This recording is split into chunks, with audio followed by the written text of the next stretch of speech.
भारत आए फ्रांस के राष्ट्रपति इमैनुअल मैक्रों से मुलाकात कर प्रधानमंत्री नरेंद्र मोदी से मिले तो मुंबई की तरफ जमकर तारीफ की। दोनों नेताओं के बीच स्वागत समारोह के दौरान दोस्ताना बातचीत हुई।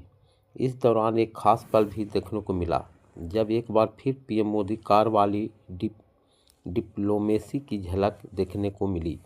यह पहली बार नहीं है जब पीएम मोदी किसी राष्ट्राध्यक्ष के साथ एक कार में बैठकर रवाना हुए हों। इससे पहले पीएम मोदी यूएई के राष्ट्रपति शेख मोहम्मद बिन जायद साथ ही एक ही कार में एयरपोर्ट से रवाना हुए थे।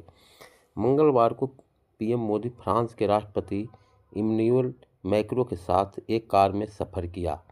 3 दिवसीय दौरे पर आए हैं फ्रांस के राष्ट्रपति।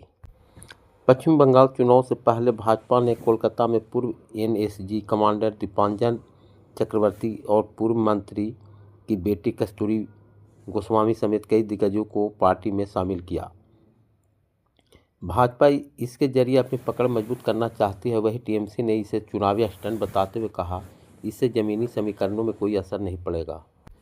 असम मंत्रिमंडल ने मुख्यमंत्री ने सरकारी नौकरियों में चाय बागान जनजाति व आदिवासी समुदाय के लिए 3% आरक्षण की मंजूरी दी है। अरुणाचल प्रदेश में चीनी घुसपैठ को रोकने के लिए भारतीय सेना ने एआई तकनीक का सफल इस्तेमाल किया था।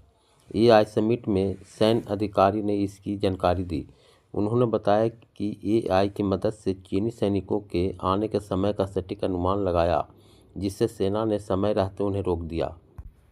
केरल में सबरीमाला मंदिर का मुद्दा चुनावी मुद्दे के रूप में बनकर उभर रहा है। सुप्रीम कोर्ट ने सोमवार को इस मुद्दे पर फिर से सुनवाई शुरू की है। कर्नाटक में नेतृत्व को लेकर चल रहे विवाद के बीच एक मंत्री के बयान से सियासत गरमा रही है। दरअसल मंत्री एच.सी. महादेवप्पा ने कहा कि राज्य में नेतृत्व बदलने की कोई चर्चा नहीं है, लेकिन अचानक उन्होंने इस दौरान हाई कोर्ट की आवारा कुत्ते पर की गई टिप्पणी का जिक्र कर दिया, जिस पर पक्ष और विपक्ष ने उनकी आलोचना की है। इंडो नेपाल ट्रेड फेस्टिवल 20-22 फरवरी दिल्ली में होगा, जिसमें हथकरघा उत्पाद, हिमालयी औषधियाँ और सांस्कृतिक संबंध मजबूत करने पर जोर रहेगा। पश्चिम बंगाल की मुख्यमंत्री ममता बनर्जी ने चुनाव आयोग पर फिर से गंभीर आरोप लगाए हैं। उन्होंने कहा कि चुनाव आयोग अब किसी राजनीतिक पार्टी के इशारे पर काम कर रहा है। उन्होंने दावा किया कि भाजपा आईटी सेल की महिला पदाधिकारी ने एआई का इस्तेमाल कर 58 लाख वोटरों को नाम हटा दिए।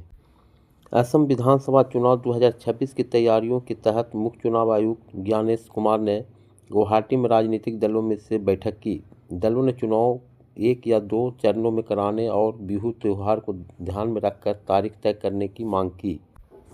उप मुख्यमंत्री एकनाथ शिंदे पर टिप्पणी के मामले में कुणाल कामरा, सुषमा अंधारे विधान परिषद की समिति के सामने पेश हुए। मुख्य शिकायतकर्ता प्रवीण दरेकर ने न आने से सुनवाई 10 मार्च तक टल गई। असम के सीएम हेमंत बिस्वा शर्मा ने साल 2014 के उस घटनाक्रम का जिक्र किया जिसके बाद उन्होंने कांग्रेस छोड़ने का फैसला किया। उनके अनुसार सोनिया गांधी ने उन्हें सीएम बनने के लिए आमंत्रित किया था। गुजरात एटीएस और भारतीय तटरक्षक बल के संयुक्त हाई सीज ऑपरेशन में ईरान से आ रही एक मछली पकड़ने वाली नाव से 200 किलो से अधिक ड्रग्स बरामद किए गए। मामले में 2 तस्करों को गिरफ्तार कर पोरबंदर लाया जा रहा है। प्रधानमंत्री नरेंद्र मोदी की भारत के क्षेत्रीय चुनौतियों का बॉस बनाने की प्रतिबद्धता साफ झलक रही है। उन्होंने फ्रांस राष्ट्रपति इमैनुअल मैक्रों के साथ नए अध्याय की शुरुआत की। प्रधानमंत्री 25-26 फरवरी को इजरायल भी जाएंगे। समकक्ष प्रधानमंत्री नेतन्याहू से भेंट के बाद नया संदेश देंगे। भारत ने अमेरिकी प्रतिबंधित 3 तेल टैंकर जब्त किए जो ईरान से जुड़े थे। भारतीय तटरक्षक ने समुद्री क्षेत्र में निगरानी तेज कर अवैध तेल व्यापार रोकने का कदम उठाया। पड़ोसी देश के आम चुनाव में कई ऐसी घटना हुई है जिससे दोनों देशों के द्विपक्षीय संबंध में धीरे धीरे सुधार के संकेत मिले हैं। इसमें सबसे अहम पड़ोसी क्षेत्र में छात्र आंदोलन के कारण मचे भारी उथल पुथल के बावजूद मतदान में आई करीब 30% की गिरावट है। मिजोरम के मुख्यमंत्री लालदू होमा ने लेंगपुई जमीन सौदे में किसी भी तरह के निर्लिप्तता साबित होने पर तुरंत इस्तीफा देने की बात कही और रिश्वत का आरोप को सिरे से खारिज कर दिया। कांग्रेस नेता ने जॉन रोट लुआंगियाना उन पर करोड़ों रुपए का रिश्वत लेने का आरोप लगाया है। ईरान और अमेरिका के बीच परमाणु कार्यक्रम को लेकर जिनेवा में बातचीत का नया दौर खत्म हो गया है। ईरान की सरकारी मीडिया के मुताबिक यह बैठक लगभग 3 घंटे तक चली। मंगलवार को हुई इस मुलाकात परमाणु मुद्दे पर दोनों देशों के बीच दूसरे दौर की बातचीत थी। लोकसभा अध्यक्ष ओम बिरला ने ढाका में नई बांग्लादेश सरकार के शपथ ग्रहण के बाद पीएम तारिक रहमान से मुलाकात की। उन्होंने बधाई दी और भारत आने का निमंत्रण दिया। दोनों देशों ने भारत बांग्लादेश के लोगों के कल्याण के लिए मिलकर काम करने का संकल्प जताया। बांग्लादेश में एक ऐतिहासिक राजनीतिक बदलाव के तहत बांग्लादेश नेशनलिस्ट पार्टी के अध्यक्ष तारिक रहमान ने मंगलवार को प्रधानमंत्री के रूप में शपथ ली।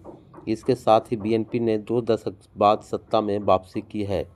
नए कैबिनेट में 2 अल्पसंख्यक मंत्रियों ने भी शपथ ली है। रिलायंस ग्रुप के चेयरमैन अनिल अंबानी की पत्नी टीना अंबानी मंगलवार को दूसरी बार प्रवर्तन निदेशालय ईडी के समन पर पेश नहीं हुई है। बता दें कि मनी लॉन्ड्रिंग मामले में पूर्व अभिनेत्री को पहले 10 फरवरी को तलब किया गया था। हालिया व्यापार समझौते के बाद विदेश मंत्री डॉक्टर एस जयशंकर ने कहा कि भारत अब वैश्विक साझेदारों के साथ अधिक मजबूती से जुड़ रहा है। मुंबई में एक कार्यक्रम में बोलते हुए उन्होंने भारत अमेरिका व्यापार समझौता और भारत के EU व्यापार समझौते का भी जिक्र किया। नीति आयोग के पूर्व CEO अमिताभ कांत ने कहा कि बड़ी टेक कंपनियां ग्लोबल साउथ खासकर भारत के डेटा से अपनी AI मॉडल तैयार कर रही है। उन्होंने जोर दिया कि समान लाभ सुनिश्चित करने के लिए भारत और विकासशील देशों को अपने डेटा पर आधारित स्वदेशी AI मॉडल विकसित करने चाहिए। सर्वजन हिताय सर्वजन सुखाय की भावना भारत के सभ्यतागत दर्शन को दर्शाती है, जिसका अर्थ है कि तकनीकी का अंतिम लक्ष्य सभी के कल्याण और सभी की खुशी होना चाहिए। तकनीकी मानवता की सेवा के लिए, नौकरियों को प्रतिस्थापित करने के लिए नहीं। ये बातें पीएम मोदी ने AI समिट के दौरान कही। देश में तकनीक और नौकरियों पर पीएम के क्या मत है, आइए समझें। ग्लोबल साउथ में अपनी तरह का पहला और सबसे बड़ा आयोजन इंडिया AI समिट 2026 नई दिल्ली में जारी है। इस दौरान प्रधानमंत्री नरेंद्र मोदी ने मीडिया से विशेष बातचीत की। इस दौरान उन्होंने भारत के AI रणनीति, भविष्य योजनाओं और चुनौतियों पर विस्तार से चर्चा की। उन्होंने साफ किया है कि भारत के लिए आर्टिफिशियल इंटेलिजेंस केवल एक तकनीकी नहीं बल्कि सामाजिक बदलाव का जरिया है। आइए जानते हैं पीएम मोदी बातचीत के दौरान सब कुछ कहा।